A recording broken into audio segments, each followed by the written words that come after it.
Hello everybody, good morning and welcome to the United Stand. It's a new week and we've got lots of news for you to talk about this morning. Bargains for Jude Bellingham, GAKPO and Timber still on Manchester United or Erik ten Hag's transfer target list. We'll also be talking about a potential issue with Martinez and his World Cup call-up. Could he miss some Man United games or a game? Also, fantastic question that somebody put to me about the weekend. Look, it's time to move on from the weekend. It was great. It was fantastic. If you didn't know about it, thanks everyone for all your support. But Man United are going to be back playing in less than a week's time. The Premier League's coming back and that's our bread and butter. So we need to get into that. But energy as we start the week, lots to talk about. Cantona has been saying stuff. We've also got some amazing news about how the Glazers run this club and just another example of how bad it is in relation to the money coming in. But if you're feeling a little bit lethargic before we get into any of that this morning, we're sponsored by Sneak on the show. If you know my FIFA career mode, you'll know everything about Sneak. What is Sneak? It's a low-calorie, sugar-free energy drink. If you're into energy drinks, check out Sneak. If you want to try them, check out Sneak. Energy, that's what it gives you. So you can get the starter pack where you get one of these and 9 different sachets to try, delivered to your door. They've got some fantastic flavours. I'm on the cherry bomb this morning because it's red, Man United, and it's one of my favourites. But having said that, I don't know why I drank. I mean, I suppose Sneak will be very happy. I'll be drinking it during the show, as everyone knows, when I play anyway. And I've got enough energy this morning. But yeah, blue raspberry's fantastic. Troppy Killer, Purple Storm, Cherry Bomb, Electric Mango, Origins. There's so many flavours. The new flavour they've got, Breakfast Orange, is so nice as well. Check it out. You can go straight for your 40 serving tubs. They do fizzy drinks as well. You get these fantastic containers. Links in the description. Please use the code SNEAKBRIDGE on anything you order because it helps the channel. You can scan the QR code or you can go through the link in the description. Check out Sneak Energy Drinks. Thanks very much for them sponsoring the show. So we've got a lot of energy this morning. I want to get into that email that somebody sent me because it's about De Gea and I always defend De Gea. And to be fair, when I first read it, I was like, ugh. And then I read it and I thought, sometimes you read something, you think that's a load of crap, and then you read it again and you go, actually, they're making a good point. Sometimes something that you think is crap can be quite nice. I would say York. But no, York's really nice, but I thought it was going to be crap. But you know what? Let me just get rid of this twat in the chat. Yeah. Basically, a nice little saying for you in the morning as well is, just smile at your haters, knowing that they're burning inside. Just remove haters from your life and be positive. I don't understand why they exist. They must have very, very sad little lives. Just don't get it. Had a fantastic weekend. Many of you shared it with me. It's because of you. It's because of you that I had that opportunity. Put a smile on your face, enjoy it, get some energy in your life, get out and have a run, get up early in the morning, whatever it is. But thank you to all of you lot. And this email was really interesting. But look, it is United related, but I want to get into the headlines. So Jude Bellingham, there was a story yesterday that Jude Bellingham could be available for an £80 million bargain deal. Now, the reason for this, and it does make a little bit of sense, and I should have spoke about it yesterday, but we had the forum. The reason this is, and I suppose, look, everyone wants Bellingham. United might be in for Bellingham. So the reason this is the case is because Borussia Dortmund want about £130 million for Bellingham next summer at the moment. If he has a really good World Cup, then that could go up. But he is managed by Southgate. He's not managed by Goldbridge. So he's probably not going to have a very good World Cup. So his value will probably be around £130 million. However, what this story is saying is that if somebody gives Dortmund £80 million up front, they will let him go for £80 million. Now, this is a bargain for Bellingham. I think that Bellingham will easily go for over £100 million. Dortmund aren't stupid. They know there's going to be a lot of interest. He's one of the best up-and-coming midfield talents. If he was German or Dutch or Spanish, he would still be worth that money. It's got nothing to do with his English passport. He's doing the opposite of what an English player does. He's abroad. He's playing in Germany. So you can't really say it's English tax because he's not playing in the Premier League at the moment. So he will go for north of £100 million next summer. The reason it makes sense, this story, that he'd go for 80 is because a lot of transfers are done in instalments. United owe loads of money on loads of transfers that you've probably even forgot about because you will pay. And I don't know how they've constructed the deals with Ajax, but for example, we agree a deal with Ajax for €100 million, which is 80 plus add-ons. But even the 80 that we pay won't be paid in one. It'll be done like over multiple years. So it does make sense, and it's not normal that a deal, if you buy a player like for £100 million, you don't just give them £100 million. It would be done in instalments over however many years. But Dortmund potentially could let Bellingham go for 80 million next summer instead of 130 million. And people go, why? Well, because they get 80 million there and then instead of the 130 million over the next 4 or 5 years. So it could be logical. But the interesting thing is, does that make it more likely that he comes to United? To be honest, the fact that the price is cheaper makes it harder for United and more likely for Man City. Man City are the sort of club that can go, there's £80 million outright. Man United are the sort of club that go, well, we'll give you 130 million, but we'll pay you over the next 5 years. And therefore, I don't think that even if United can... And I've always said, when it comes to Jude Bellingham, we can only be in that race in April if we are competing for the top 4 and we're in the Champions League anyway. But if that is going to be paid in non-instalments, then, yeah, I would agree that Man City would be probably the favourites because they've got the money to just go, there's 80 million quid. So, yeah, it's going to be interesting. Love your content, Mark. Been watching from the early days, says Jonesy. And how we can feed that into a little bit more Manchester United news. Remember, I've mentioned to you this Twitter account before, at Swiss Ramble. Very good at talking about the financials in football. So basically, Manchester United, I think they tweeted it this morning, really interesting, and it explains why United cannot... why Manchester United cannot just go out and buy players and give, you know, Dortmund £80 million outright, and why Man United would love to construct deals. And also, it's probably why Manchester United take so long. One of the reasons that Manchester United take so long to do deals is because they like to construct these instalments and everything like that. They don't like to pay that. But look, this is a direct quote from the Swiss Ramble Twitter account. Manchester United, where was it? Let me just get this. I don't want to read it out wrong. So Manchester United,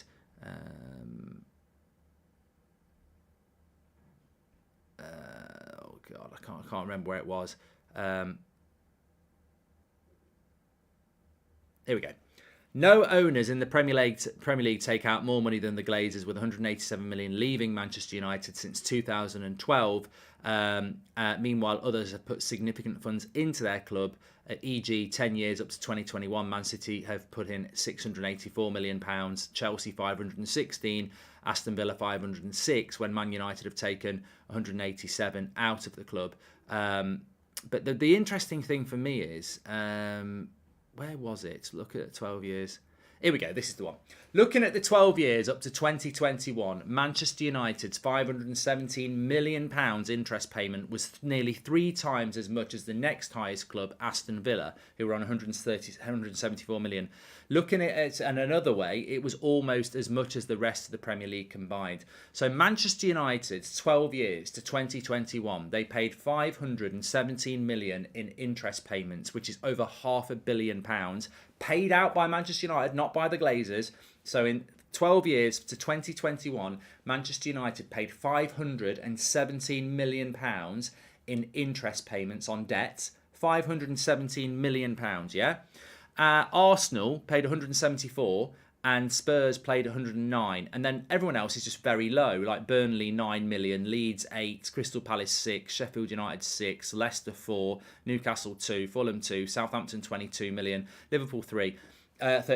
So Manchester United paid 5. You need to look at this graph by Swiss Ramble. In fact, I'm just going to like it for you now. So if you go into my Twitter, at Mark Goldbridge, and you check my likes, this will be the number one, and you can read the graph at your own leisure today. Man United's interest payment on debt, £500 million up to 2021, over the last 12 years previous to that. Nobody else is even near. In fact, our interest payments on debt is nearly as much as every other Premier League club combined. Now, remember, Arsenal have built a stadium in that time. Tottenham have built a stadium in that time. You know what? You know, it's a bloody disgrace. It's another. You know what? If it wasn't a shower of constant shit, you know, if this, it's apps. I mean, Savage says, "My goodness, it's stunningly heartbreaking." Over £500 million has gone out of Manchester United in the last decade on interest on debt. it's not just the debt. We're in debt by about 600 million quid. But we've also paid over £500 million in the last 10 years on that debt.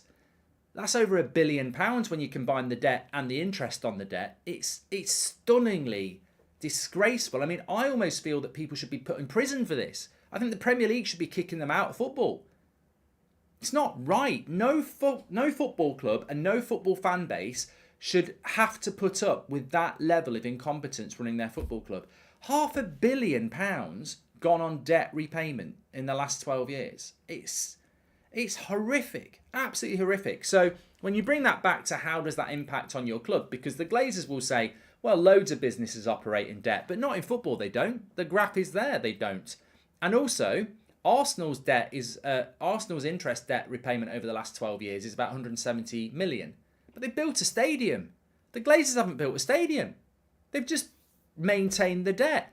It's a stunningly bad way of running a football club, and it impacts then on if Borussia Dortmund say, we will sell Bellingham if someone can give us £80 million outright. Man City just go, yeah, there's your £80 million. It'll be in your bank by this afternoon. Man United go, we'll give you £500 million for Bellingham, but we'll pay you £5 million for the next 1,000 years.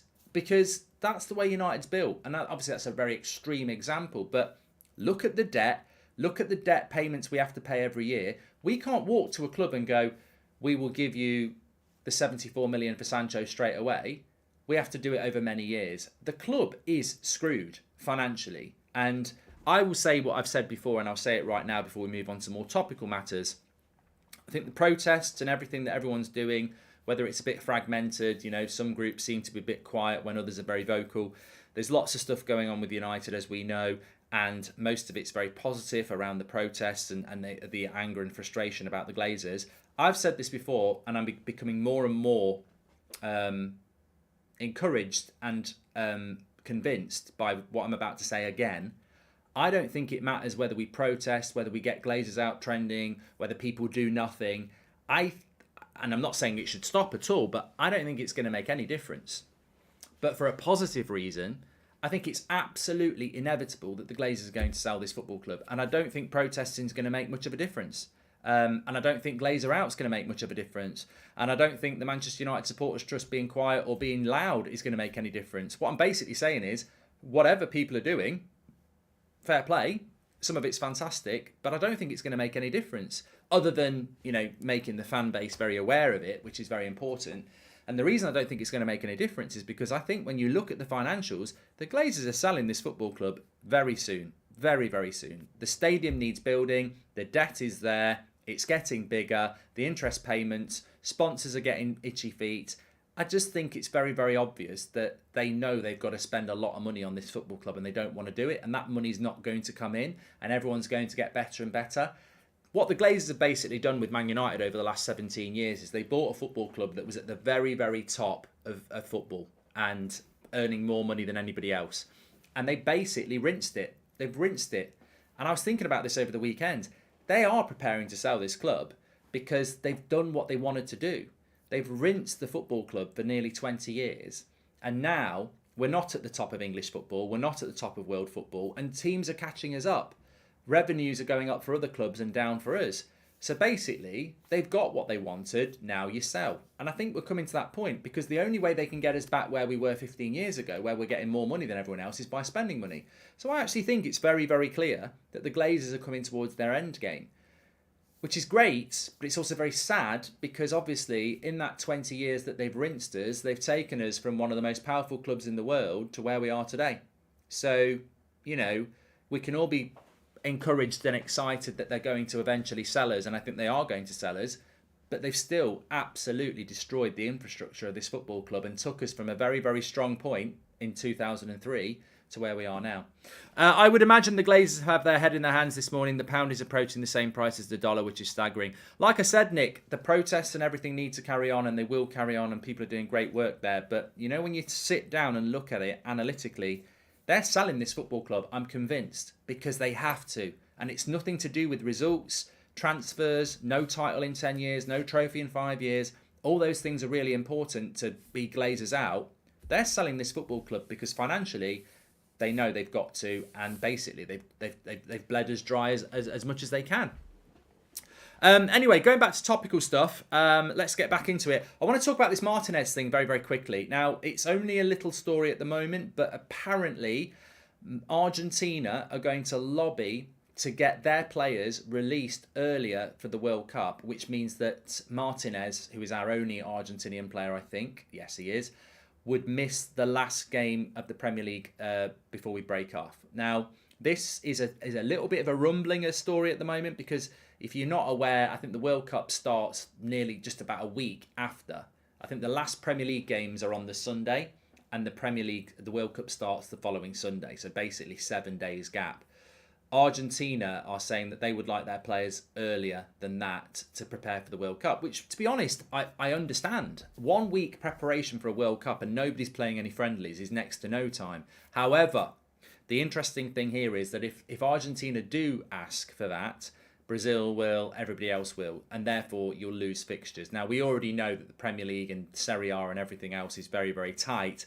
Now, the story I read this morning is that they would have to lobby the individual leagues to ask for special permission, and those leagues will clearly say no, because you can't let an Argentinian player go and not a Brazilian player or an English player or anything like that. So it probably won't happen, but just be wary of it, because these international teams are now starting to go, we need our players earlier.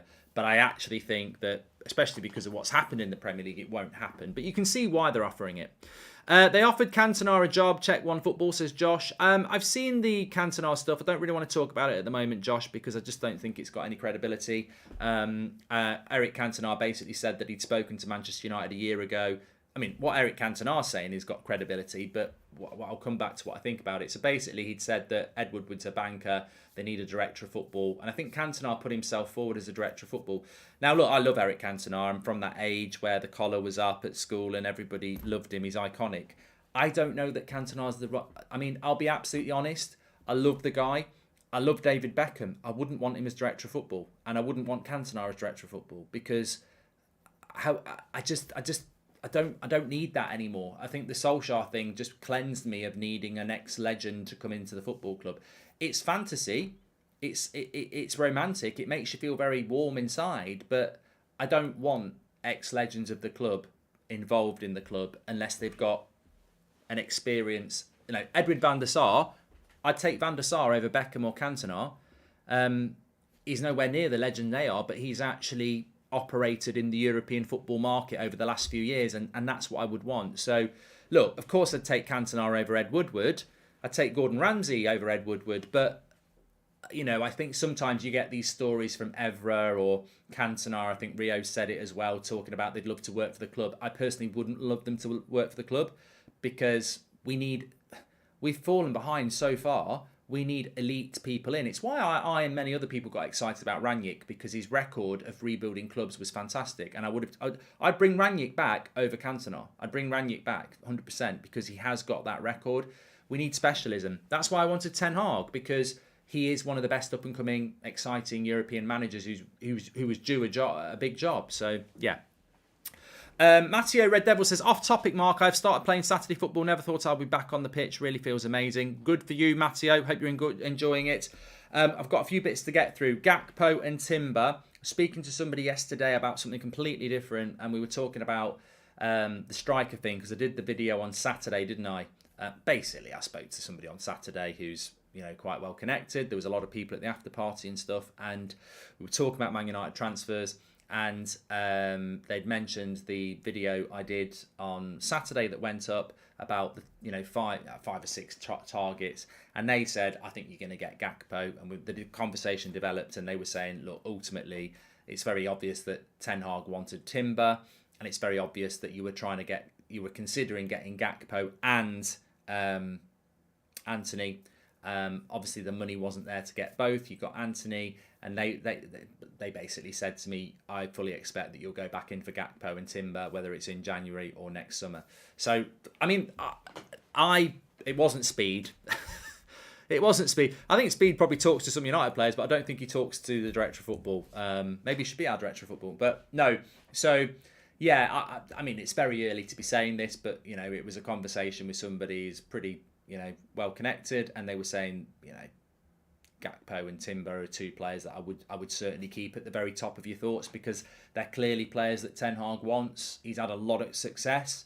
Eriksen has been a revelation. Malacia has been a revelation. Martinez has been a revelation. Anthony, obviously, it's a bit early days, but he's already shown that, to be fair, the players he's brought in that were maybe players that managers, fans were a bit like, "Ooh, that's interesting," have worked.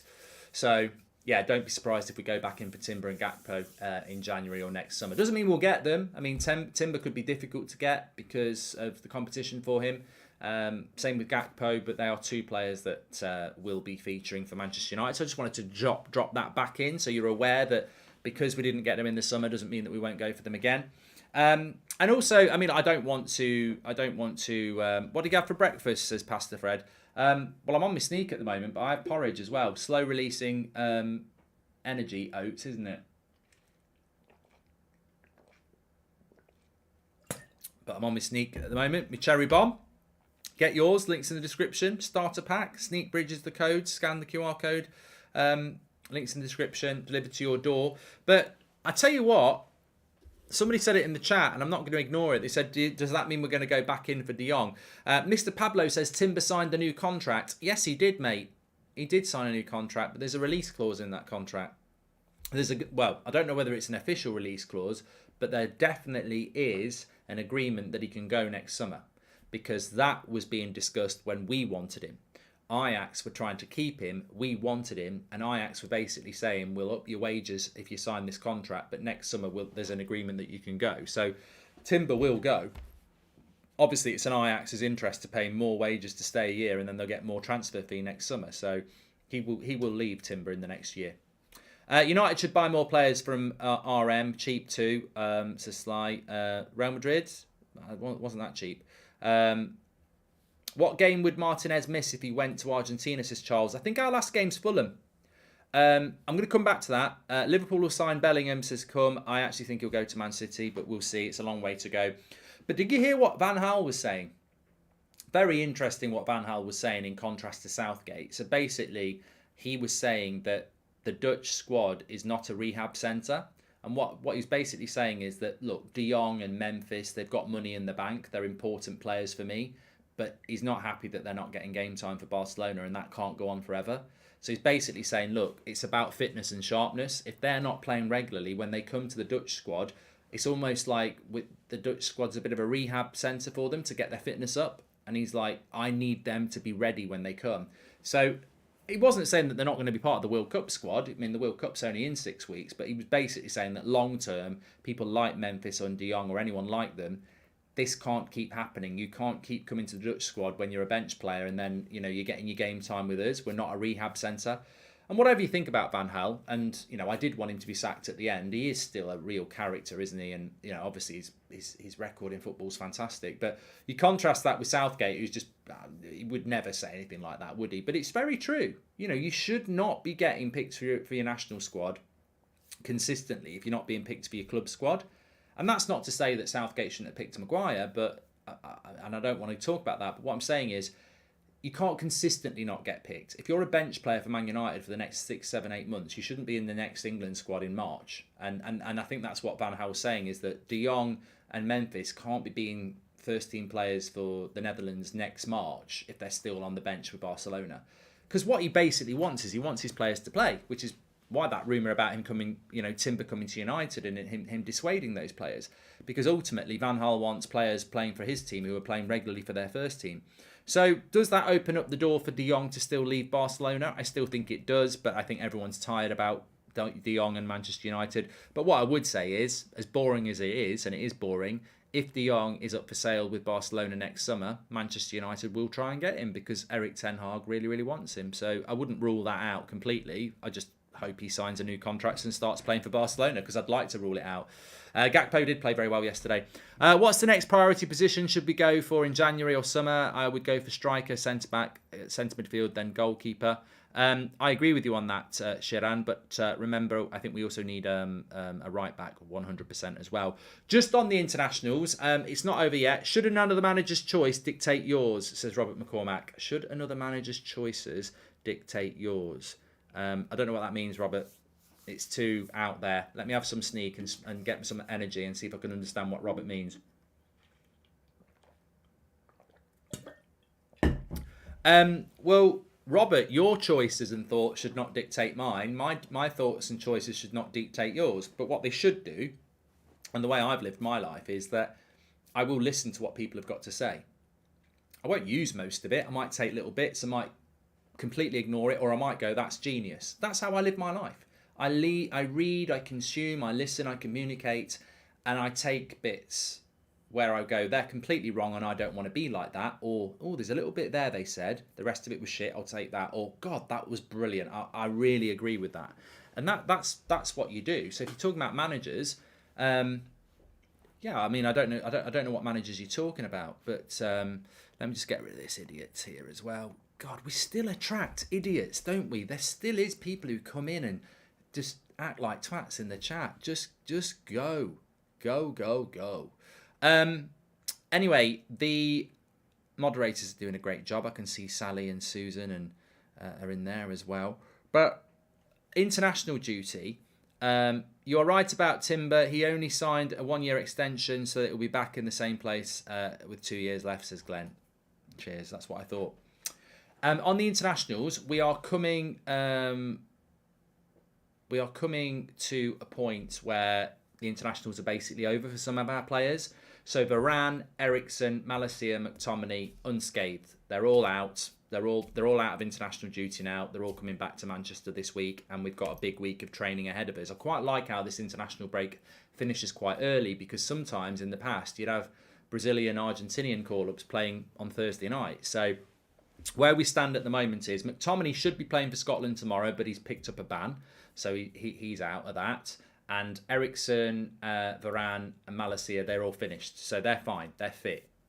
They should be back absolutely fine. England tonight. So, I mean, there's not really anyone, Maguire or Shaw, that we'd be too worried about anyway, but hopefully they don't get injured. Tomorrow night, you've got Argentina, Portugal playing tomorrow night, and Brazil. So the Ronaldos, the Casemiros, the Freds, the Martinez. So we're almost there.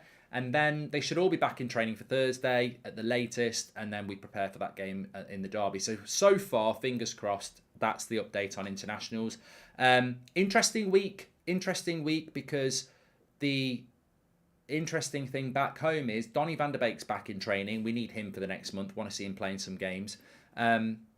Martial and Rashford, I don't know what the situation is. Somebody said to me that they're back in training and they've been pictured, but I couldn't really find anything definitive on those. Now, I think today might be quite important, because if we do see Rashford and Martial training today, it gives them a chance for Sunday. Hopefully both, but surely one of them. I'd say Martial's got to be close to be back full train. And when I say training, people are saying, well, Rashford was pictured going to Carrington. That might be gym work. I'm talking full training on the pitch, because I know Donny's back full training, but I don't think Rashford and Martial are definitely back training yet. So hopefully we'll see something today or tomorrow that they are. Should Southgate pick his team based on Erik ten Hag's choices, says Robert McCormack? No. But I don't know whether you listened to the bit what I said about Van Gaal. If I'm Gareth Southgate, I'm not going to pick Harry Maguire over Tomori, because Harry Maguire's spending his time sat on the bench. Tomori's playing Serie A football week in, week out. I also think Tomori's better than Maguire, but even if I think they're the same or Maguire's slightly better, I'm not going to pick a player that is basically just training and playing bloody Europa League games. I'm going to pick a guy that's playing because his fitness level and sharpness is going to be way better. So that's what Van Gaal is saying. I don't have a massive problem with Southgate using Maguire this international break or even in the World Cup, but long term you can't do that, and that's what Van Gaal said. You know, this is not a rehab centre. Coming to the Dutch squad is not where you get your game time. You've got to get that in your club time, because international football is 15% of your year. 85% of it is club football. You need to play club football, and that's what he's saying. He's putting pressure onto his players to say it's all right in the short term, but in the long term you need to be playing football. And that's the same message, I suppose, that I think Southgate should be putting out there. But I just want to say this. This email I got was really good. And it goes back to what I was saying before about sometimes you read something or hear something, you go, that's nonsense. Then you think about it and you go, actually, there's some good thing there.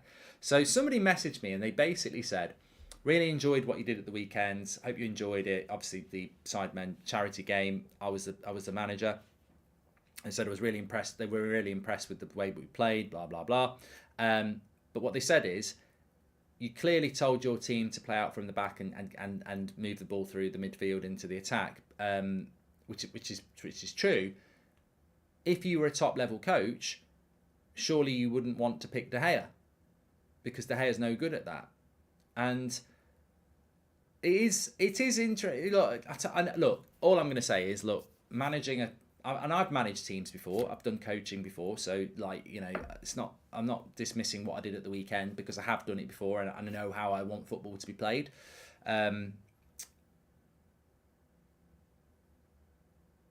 Would that impact me with De Gea if I was Manchester United manager, or if you were Manchester United manager? And the cold harsh fact is,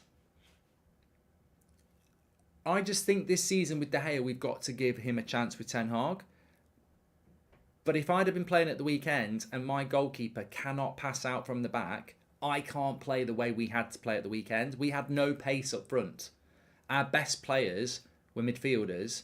I had to drop a midfielder into centre-back because we only had one centre-back, which was Harry Pinheiro. So to get up the pitch, we couldn't kick long with the goalkeeper, which was Cal. I said to him, he's got a really good kick. I said, I don't want us to kick long, because if you kick long, we've got no pace. They win the ball back. We don't have the ball. The only way we're going to be competitive in this game is you've got to drop that ball, and we've got to give you options, and we've got to pass. And then everybody in the team has got to give each other options, and we've got to work our way up the pitch because we haven't got the pace. And it worked really, really well. Now, you think about Ten Hag's mentality. He wants to do that as well, but Ten Hag can kick long. He has got Marcus Rashford, he has got Alanga, he has got Martial, he has got those options if he wants to. But yeah, if I want to play in a certain way and I'm Erik Ten Hag, then I do need my goalkeeper to be part of that.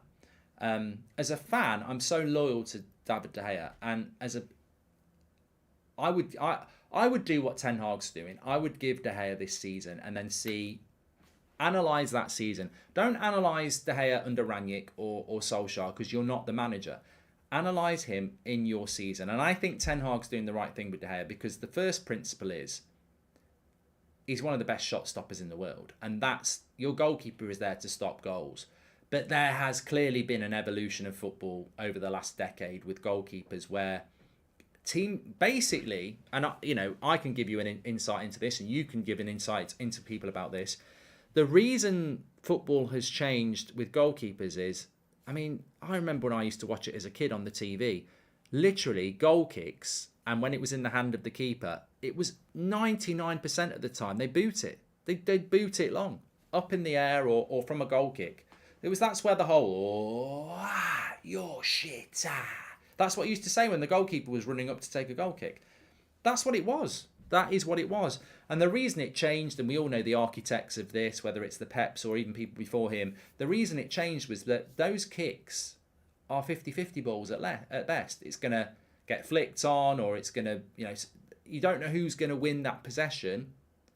And basically the principle is, instead of kicking it long and having a 50-50 chance of keeping the ball, let's have control of that ball. And of course, a long ball, it's going at a high speed. It's sometimes high in the air. If you kick it out from the back or roll it out from the back or whatever it is, that's better possession. Yes, you're further away from the opposition's team, but opposition's goal. But yeah, it's very important to have a goalkeeper who can do that in the modern game. And it's certainly the way I like to play at any level I've coached. And I'm sure it's the way most of you want your team to play. So you do need a goalkeeper that can do that. And you want a goalkeeper that can do it comfortably as well. I think that's something. And that's where the development of De Gea over the next year is going to be really interesting. I think he can pass out of the back, but does he look comfortable doing it? And that is something that I would admit he doesn't look comfortable doing at the moment, because he's never really done it. 3 or 4 months' time, he might become really good at it. If he doesn't, then yes, you've got to look at getting somebody in. But it was a really good question. And obviously coming from the mindset of just having done some coaching at the weekend, it sort of was probably the perfect time to catch me on it, because I'm very pro David De Gea. But I do think that Ten Hag is doing the right thing by giving De Gea this year to see what he can do with him. I mean, look what he's done with Delo. Look at the improvement of McTominay. So there is improvement there. But yes, 100%. If you want to play out from the back, you want a goalkeeper who is ridiculously comfortable on the ball. And yeah, so it was a good question. My stance on De Gea is not softening. I think he's, without question, deserves all the praise he gets. He's a legend of the club in my eyes. But nothing ever lasts forever, and we saw it with Rooney. I said Rooney needed to go 2 years before he did, and ultimately was proved right on that, and that upset a lot of people. So I can say a legend needs to go. I think it's a key year for De Gea. I think shot stopping, that's never going to change. He's world class, but we need to see that improvement, because you do need a goalkeeper, especially in a Ten Hag system. If you want to play out from the back, you need to knock that ball to that goalkeeper, and he's got to be good at it. Why don't you do a watch along for the Sidemen game, says Will. Somebody tell him. What else did I want to talk to you about? We spoke about Rashford and Martial. Oh, yes. I did want to speak about this. Christian Eriksen. Did you watch him? I mean, either game. Watch his highlights reel. He is, at the moment, one of the best players in Europe. When have we said that?